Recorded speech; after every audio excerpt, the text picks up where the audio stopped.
अस्सलाम वालेकुम, मैं हूं साद ज़मान और आप लोग देख रहे हैं वर्ल्ड ऑफ विंग्स। कैसे हैं आप सब? उम्मीद है कि खैरियत से होंगे, अपना और अपने बर्ड्स का बहुत सा ख्याल रख रहे होंगे। मेरी आज की वीडियो का टॉपिक कराची के नए फैंसियर्स के लिए, स्पेशली कराची के नए फैंसियर्स के लिए। कराची के अंदर इस वक्त जो दर्जा हरारत है वो तकरीबन 37 से 40 के बीच में आ चुका है। ठीक है, गर्मी बहुत हो चुकी है, हब्स का मौसम है। आप नए फैंसियर्स के अंदर भी वो फैंसियर्स जो कमर्शियल बर्ड्स के ऊपर काम कर रहे हैं, तो कमर्शियल बर्ड के ऊपर काम कर रहा है नया फैंसियर, मैं उसको अप्रिशिएट करता हूँ और मैं उन्हीं के लिए वीडियो बना रहा हूँ।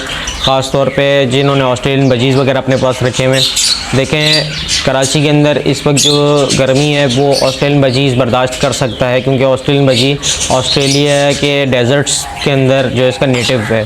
ठीक है, लेकिन मसला ये है कि अगर आपने उस बर्ड से सारा साल ब्रीड ली है, ठीक है, अगर सारा साल ब्रीड नहीं भी ली और अगर आपने पूरा उससे जो आपका ब्रीडिंग सीज़न है उसके अंदर अगर आपने उससे ब्रीड ली है, तो मेरी माने आप तकरीबन 1 महीने के लिए इसको रेस्ट पे ले जाएं। तकरीबन 1 महीने के लिए अपने बर्ड को रेस्ट पे ले जाएं। वजह यह है कि गर्मी बहुत तेज़ है, सही है, अंडे ख़राब हो रहे हैं। इस वक्त भी मेरे पास तकरीबन जो 10 पेयर लगे हुए थे, 8 से 10 पेयर लगे हुए थे ऑस्ट्रेलियन बजीज़ के, उनमें ज़्यादातर ने अनफर्टिलिटी का इशू दिया है या डेड एंड शेल का इशू दे दिया है। ठीक है, एक वजह तो ये है कि परिंदा जो है फ्रस्ट्रेटेड हो जाता है। 7-8 महीने लगातार ब्रीडिंग कर के भी परिंदा जो है तंग आ जाता है।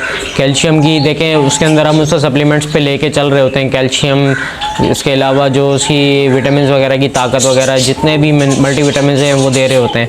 लेकिन अब जैसी गर्मी आती है तो ना उसको आप एक्स्ट्रा सप्लीमेंट उसको दे सकते हो कैल्शियम का, ना उसको मल्टी विटामिन का दे सकते हो। देखें, बहुत सारे लोग इस बात से एग्री नहीं करेंगे, लेकिन बर्ड को कुछ नेचुरली तौर के ऊपर भी उसको ले जाना चाहिए, नेचुरल हैबिटेट के ऊपर रखें उसको।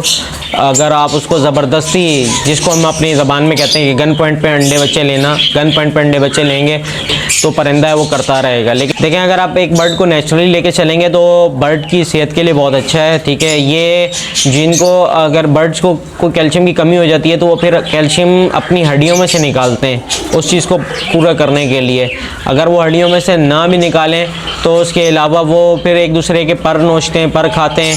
ठीक है, या फिर अपने बच्चे मार देते हैं या फिर अंडे ज़ाया करना शुरू कर देते हैं। ठीक है, लाइसोविट वगैरह इसका बहुत बेहतरीन सप्लीमेंट है। लेकिन इस वक्त गर्मी है, अगर आप लोग थोड़ी सी अगर थोड़ा सा अपने आप को, अगर आप लोग गर्मी का मौसम है, अगर इस वक्त आप लोग थोड़ा सा खुद के ऊपर कंट्रोल करें, यानी आप अपने बजट के ऊपर कंट्रोल कर लें और अपने बर्ड को तकरीबन 1 महीने से 1.5 महीने के लिए रेस्ट दे दें, तो उससे ये कि आपका बर्ड देर तक आपको जो है ब्रीड आपके साथ करता रहेगा, ब्रीडिंग करता रहेगा, आपके पास चलता रहेगा।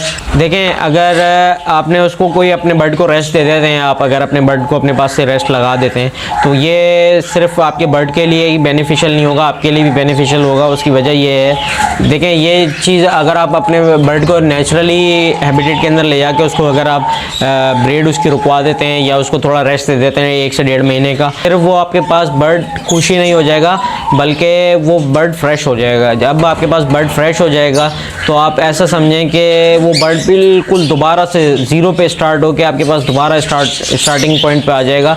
और जब आपके पास दोबारा वो बर्ड स्टार्ट करेगा अपने पास ब्रीडिंग, लेइंग, हैचिंग, उसके बाद वो चिक्स करेगा, तो इंशाल्लाह अगर पहले 3 से 4 अंडे बच्चे कर रहा था तो अब 6 से 7 की तरफ चला जाएगा, क्योंकि वो फ्रेश हो चुका होगा।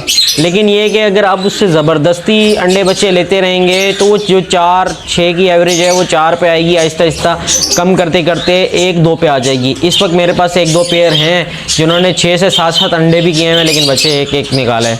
अब उनके बच्चे मैंने मिक्स करके एक ही के नीचे जो है वो 4 से 5 बच्चे कर दिए हैं और बाकी पेयर्स को जो है मैंने एक ही जगह पे छोड़ दिया है। अब मैं आपको दिखाता हूँ अपने पास जो छोड़े हुए पेयर हैं वो भी दिखाता हूँ और जो बच्चे निकले हैं वो भी दिखा देता हूँ। देखें, ये इस वक्त मैंने जो है अपने पास सारे तकरीबन जोड़े तोड़ दिए हैं। ये मैंने अपने सारे के सारे परिंदे यहाँ ला के डाल दिए हैं। ठीक है, ये सब के सब मैंने जोड़े तोड़े हैं इनके। वजह उसकी है कि अब ये रेस्ट पे आ जाएंगे।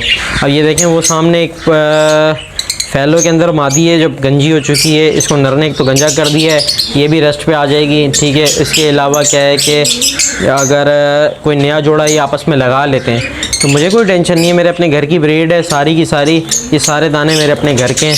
तो ये होगो रोमो मैंने बाहर से परचेज़ किया हुआ है। उसके अलावा सारे के सारे दाने मेरे अपने घर के हैं। ये इवन के होगो के बच्चे हैं मेरे पास, जो क्रिस्टल में आपको नज़र आ रहे होंगे। ये जो क्रिस्टल में नीचे बैठा है ये होगो का स्प्लिट है।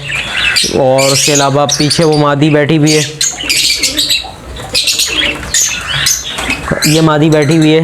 ये होगो की स्प्लिट है, ये होगो का स्प्लिट है। ये दोनों मैंने इसके बच्चे रोके थे, ठीक है। मेरे सारे अपने घर की ब्रीड लगी हुई है मेरे पास। और अगर ये यहाँ से अगर अपना जो है वो कर भी लेते हैं कोई जोड़ा, मतलब इनका जोड़ा चेंज हो जाता है या जोड़ा तोड़ लेते हैं, जोड़ा तोड़ के लगा लेते हैं, दूसरा जोड़ा बना लेते हैं, तो मुझे कोई टेंशन नहीं है। मैंने उनको कम से कम 1 से 1.5 महीना रेस्ट देना है। इसके अलावा अब ये मेरे पास एक पेयर लगा हुआ है, ठीक है। ये एक पेयर है, इस पेयर ने इस वक्त 2 बच्चे नीचे उतारे और तकरीबन 2 से 3 बच्चे इसके अंदर पड़े हुए हैं। और एक पेयर ये है मेरे पास, इसने लेइंग की हुई है, ठीक है। लेइंग कर दे तो उसके बाद जो है इसको भी ब्रीड से रोक दूंगा मैं, मतलब इसकी ब्रीडिंग रोक दूंगा। सेम इसी तरह इसकी भी ब्रीडिंग रोक दूंगा। इसके अलावा एक ये किंग का है, किंग की लास्ट टाइम मैंने आपको वीडियो में शेयर की थी, तो इसने तो लेइंग की हुई थी लेकिन अनफॉर्चुनेटली डेड इन शेल हो गया। तो अभी दोबारा इसने लेइंग कर दी है। अगर ये लेइंग ना करती तो मैं इसको भी ब्रीड रोक देता। ये मेरे पास कुछ पट्ठे निकले हैं घर के, ठीक है। तो अभी सोचा है मैंने, क्योंकि रेट ही नहीं है मार्केट में, जब रेट नहीं है तो फिर इनको देने का कोई फ़ायदा नहीं है। तो मैंने सोच लिया कि यार इनको भी रोक लेता हूँ, रोक के लगा लेता हूँ। पट्ठे बड़े क्लियर हैं, साफ़ सुथरे साइज़ में, अच्छे साइज़ में, दाना पानी खा के सो रहे हैं, बैठे हुए सुस्ता रहे हैं बिल्कुल अपना। उम्मीद है कि व्यूअर्स आपको वीडियो पसंद आई होगी। अगर वीडियो पसंद आई है तो चैनल को सब्सक्राइब कीजिए, लाइक कीजिए, अपने दोस्तों के साथ इसका लिंक शेयर कीजिए। बहुत शुक्रिया, अपना ख्याल रखिएगा। अल्लाह हाफ़िज़।